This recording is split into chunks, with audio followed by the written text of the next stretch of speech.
Albert Einstein, scientist from the past. Maria, modern physicist. Ivan, a student who is interested in technology. Good afternoon, dear interlocutors. I always been interested about how my ideas will affect the future. When I was developing the theory of relativity, I could not even imagine that my ideas will become the basis for so many technologies. Could you tell me how you use my discoveries in your time? For example, how does the GPS I heard about work? Hello, Professor Einstein. Your work has really changed the world. GPS is a great example. It uses your theory of relativity to accurately determine coordinates on the Earth. GPS satellites move at a tremendous speed, and because of this, time flows a little differently for them than for us on the Earth. Without taking into account the effects that you predicted, GPS will give errors of several kilometers. Your ideas also help it to develop quantum mechanics, which led on the creation of computers and lasers. Great. I'm student. It's something to meet your ideas. Professor is studying. I'm now beginning use events in the everyday life. For example, I will read your question, you occur, and we see as you offer to the is the basic of nuclear energy. But I'm worrying if you think you also imagine that your series would learn the thing like quantum computer or events after to create time machine. A time machine? This sounds like a science fiction. Also, to be honest, I always believed that science should be bold. When I was developing my theories, I was thinking about the fundamental laws of nature, not about specific devices. But I'm glad that my ideas have inspired you to do so many discoveries. What about quantum computers? I've always been skeptical about this, but apparently it turned out to be good.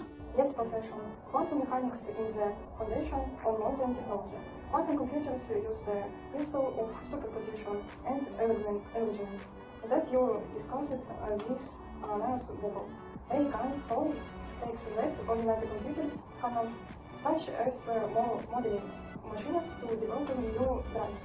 But of course, we are still far from creating a time machine. It seems to me that your ideas, Professor Einstein, have not only changed technology, but also your things. We now look at time, space, and energy in a completely different way. And now, maybe in 100 years, people will be discussing technology that we can't even imagine today. You know, when I think about those inventations, GPS, quantum computers, nuclear energy, I realize the science not just changing technology, it's changing humanity itself. But remember that the power of science lies not only in its practical application, but also in the ability to arouse curiosity and desire for knowledge. Don't be afraid to ask questions, even if they seem impossible. That's how we move forward. Thank you, Professor.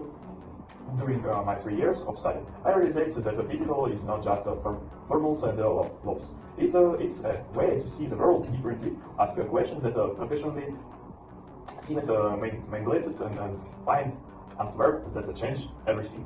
And I've learned that science is not only about what we know, but also about that we don't understand yet. Your work, Professor Einstein, demands that even the most incredible ideas can become reality if we are brave enough to accept them. It's inspiring. Science is an endless journey. I'm glad that my ideas have helped you to take a step forward. The dialogue ends on inspiring note, emphasizing the importance of curiosity and courage in science.